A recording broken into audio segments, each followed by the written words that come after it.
জামাত যা করলো আমার বোনের সাথে, আমি কোনোদিনও বাংলাদেশকে ক্ষমা করবো না। ভাই হারায় বসেছিলাম, এই দিন দেখবো জামাত যা করলো আমার বোনের সাথে, আমি বাংলাদেশকে কোনোদিনও ক্ষমা করবো না। আমার বোন তারা 13 বছর রাস্তায়, আবার রাস্তায়। কেন আমার বোনের সাথে এরকম হইলো আমি জানতে চাই। আমার বোনের সাথে কেন এমন হইলো? আমি তো আরমানকে আমার ভাই মনে করছি, সুমনের ছোঁয়া পাইছি আরমানের কাছে। আরমানকে দিয়ে জামাত আমার বোনটার সাথে এরকম করলো, আমি মানতে পারতেছি না। আমার খুব কষ্ট হচ্ছে, আমার খুব কষ্ট হচ্ছে।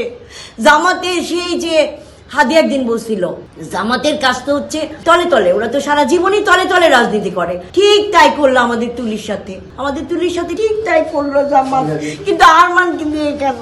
আরমান তো আমার ভাই, আমি আরমানের দিকে কেমনে তাকাবো? আমি আরমানের দিকে কেমনে তাকাবো?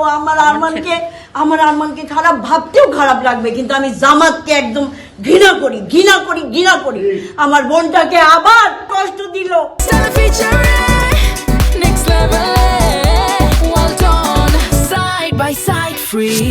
13 বছর আগে ভাই হারায় বোন রাস্তায় নামছে, মাসের এমএনএসের চাকরি, ইঞ্জিনিয়ার মানুষ, সে রাস্তায় নামছে। আবার আমার ভাই বোনটার সাথে ঠিক এক ব্যবহার হইলো। ফ্যাসিস্টের চেয়ে তো কম না এরা, ওরা অনেক খারাপ করলো। যা করলো আমার বোনটার সাথে অনেক খারাপ করলো, অনেক খারাপ করলো, অনেক খারাপ করলো। আমি না কথা বলতে পারতাম, আমরা চলতে পারতেছি না। কেন কেন এতগুলি বাচ্চা রক্ত দেওয়ার পর আমার সন্তান সম বাচ্চাগুলি ট্যাঙ্কের উপর থেকে ফের চোখে বসে বসে দেখতাম ফেলে দিল। তখন ভাবছিলাম যে আল্লাহ আল্লাহ আল্লাহ, দেশটা বুঝি একটা সুন্দর একটা দেশ হবে। হলো না তো, আমার মনটা যদি যা হলো ঠিক হইলো না।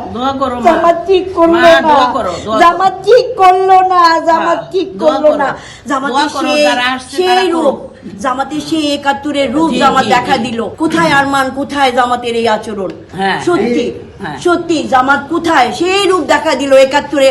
সেই ঘরে ঘরে ঢুকে মেয়েদের ধরে নিয়ে যাওয়া, আমার বাবার ঘরে 3 বার আর্মি পাঠানো, সব বুদ্ধিজীবীদের ধরে মারা, ঠিক এক কাজ জামাত শুরু করে দিল।